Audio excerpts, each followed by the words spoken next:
Hello students, दबिस्तान Delhi Urdu गज़ल के आगाज़ के बारे में आपने पढ़ा है। तो उर्दू अदब के दो बहुत बड़े गहवारे थे, दबिस्तान दहली और दबिस्तान लखनऊ, जहाँ से उर्दू परवान चढ़ी। दबिस्तान दहली दिल्ली शेर व शायरी का मरकज़ तो पहले ही थी, लेकिन 1700 में वली दक्कनी के दिल्ली आने पर और 1719 में उनका दीवान यहाँ पहुँचा। यानी 1700 में वली दक्कनी महाराष्ट्र से दिल्ली आए। तो जब वो आए तो उन्होंने यहाँ के हालात देखे, उन्होंने वहाँ के अपने अदब के बारे में लोगों को बताया, सिखाया। तो लोगों में एक तरह से एक रुझान पैदा हुआ उर्दू के प्रति। तो धीरे धीरे शुमाल हिंद में भी उर्दू के चर्चा आम होने लग गया। तो ये वली दक्कनी की देन है। वली दक्कनी को इसीलिए उर्दू का बानी कहा जाता है। बानी यानी खोज करने वाला। उसके बाद 1719 में वो दोबारा दिल्ली आते हैं अपने दीवान के साथ।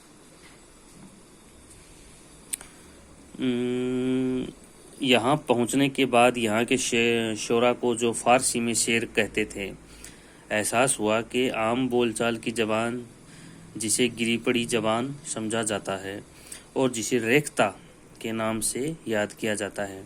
यानी उस वक्त हिंदुस्तान पर मुग़ल हुकूमत थी, तो फारसी का बोलबाला था।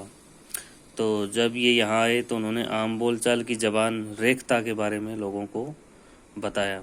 इसमें भी ऐसे शेर कहे जा सकते हैं जिससे अवाम व ख़वास दोनों लुत्फ़अंदोज़ हो सके। यानी उर्दू ज़बान एक आसान और आम फहम ज़बान है। इसमें इस तरह के शेर कहे जा सकते हैं जिससे आम आदमी भी उसको अच्छी तरह समझ सके। खान आरजू, आबरू, हातिम, शाकिर, नाजी, मजमून इस दौर के ख़ास शोरा हैं। इस दौर में इहाम गोई का बहुत रिवाज हो गया था और ये शायरी की तरक्की के रास्ते में एक बड़ी रुकावट थी। इहाम गोई यानी कलाम में ऐसे लफ्ज़ का इस्तेमाल करना जिसके 2 मायने हो, 3 मायने हो। तो इससे शायरी है वो बोझिल हो जाती है।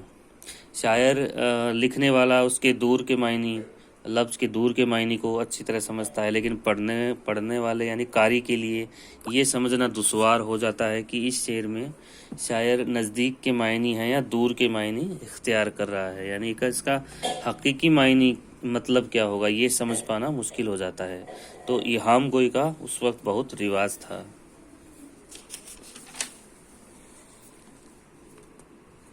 यहाँ इसके रुखसार देखकर जीता हूँ, आरजी मेरी ज़िंदगी है।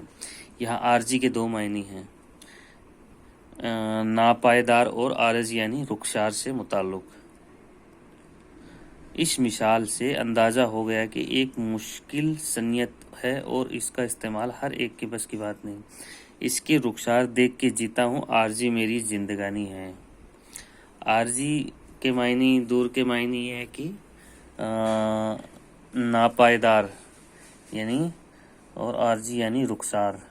यानी इसके जुल्फ़ों को देखकर मैं जीता हूँ, यही मेरी ज़िंदगानी है। आरजी मेरी ज़िंदगानी है। आरजी के मायने वो अपने खुद के हालात से ले रहा है। तो उसके हालात के हिसाब से जिस गम और संजीदगी में वो जी रहा है, तो आरजी उसके लिए एक नेगेटिव चीज़ है। वाकई में आरजी के मायने वो होते हैं कि आरजी यानी यही मेरी ज़िंदगानी है, हकीकत है। खुद हातिम ने अपने दीवान से वो अशार खारिज कर दिया जिसमें ये सनियत मौजूद थी। उर्दू शायरी को इहाम से पाक करने में मीर, मिर्ज़ा, मज़हर और यकीन ने अहम खिदमत अंजाम दी है। सुनहरी दौर आता है उर्दू का जिसमें सौदा, दर्द और मोमिन हैं। सौदा भी इनके कलाम को इनकी आप बीती कहा जाता है। मीर तक की मीर के कलाम ने हर एक को अपना गिरविदा बना लिया था।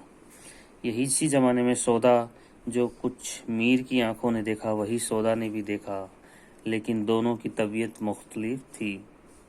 उन्होंने शहर आसोब लिख कर दिल्ली की बर्बादी का मजाक उड़ाया। ख्वाजा मीर दर्द एक सूफ़ी शायर थे। وہ صبر و شکر کے ساتھ جس گوشے میں میٹھے بیٹھتے تھے وہ وہیں بیٹھے رہتے تھے. یعنی یہ دبستان دہلی کے مشہور اور معروف شاعر ہوئے میر تقی میر، سودا، درد، اس کے علاوہ شاہ نصیر، ذوق، ظفر، بہادر شاہ ظفر، جن کی زیادہ توجہ زبان اور بیان پر رہی. دبستان دہلی کی خصوصیت کیا کیا تھی؟ دہلی کی صوفیوں کا مرکز رہی ہے. صوفیانہ شاعری تھی، تصوف کی شاعری تھی دبستان دہلی میں. عشق حقیقی تھا، یعنی خدا کے بارے میں، خدا کی ذات، صفات، اس کے کارناموں، ہر طرح کی شاعری میں اس کا ذکر ہوتا تھا. یہاں کی شاعری میں تصوف ہے، ایک نصیحت آمیز باتیں ہیں. نہ تھا کچھ تو خدا تھا، کچھ نہ ہوتا تو خدا ہوتا، ڈوبویا مجھ کو ہونے نے، نہ ہوتا میں تو کیا ہوتا. یعنی شاعر زندگی کی حقیقت کو بیان کر رہا ہے کہ زندگی فانی ہے، وہ ختم ہونے والی ہے، وہ رکتی نہیں ہے کبھی.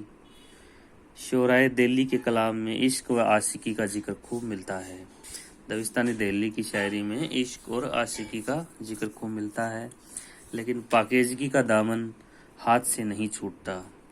یہاں وصال ہے سے زیادہ ہجر کی طلب نظر آتی ہے. یعنی وصال یعنی ملاقات، ہجر یعنی جدائی. تو یہاں پر ملاقات کی بجائے جدائی کے زیادہ منظر ہیں. محبوب کے ادب و احترام یہ حال ہے. یہاں حسن و عشق کے خارجی معاملات کا نہیں، داخلی واردات کا بیان ملتا ہے. اس کے برعکس دبستان لکھنؤ میں خارجی معاملات ہیں. چونکہ وہاں کا ماحول ہے وہ مختلف تھا، وہاں عیش و آرام تھا، محفلیں آباد تھی، کوٹھے تھے. تو اس طرح سے لوگ اس طرح کی شاعری پسند کرتے تھے جس میں ان کو خوشی ملے، تو اس لیے وہاں خارجی معاملات تھے. اس کے برعکس دبستان دہلی میں داخلیت تھی، عشق حقیقی تھی، عشق مزاجی بھی تھی، تصوف تھا. اس لیے یہاں کی شاعری میں ایک پاکیزگی ہے. سوکھی اور زبان کی رنگینی یہاں کم ہے. خیالات سادہ ہیں تو ان کا اظہار کا انداز بھی سادہ ہے. تصنع اور بناوٹ سے گریز اس دبستان کی اہم خصوصیت ہے. زبان سادہ ہے، خیالات سادہ ہے، انداز بھی تصنع اور بناوٹ سے گریز ہے. یعنی ان کو آرٹیفیشل جو ہے، بناوٹ جو ہے شاعری میں وہ پسند نہیں ہے. جو کچھ ہے وہ حقیقت میں بیان کیا گیا ہے. تسبیحات و استعارات میں دلکش ہے، مگر سادگی کا دامن یہاں بھی ہاتھ سے نہیں آتا.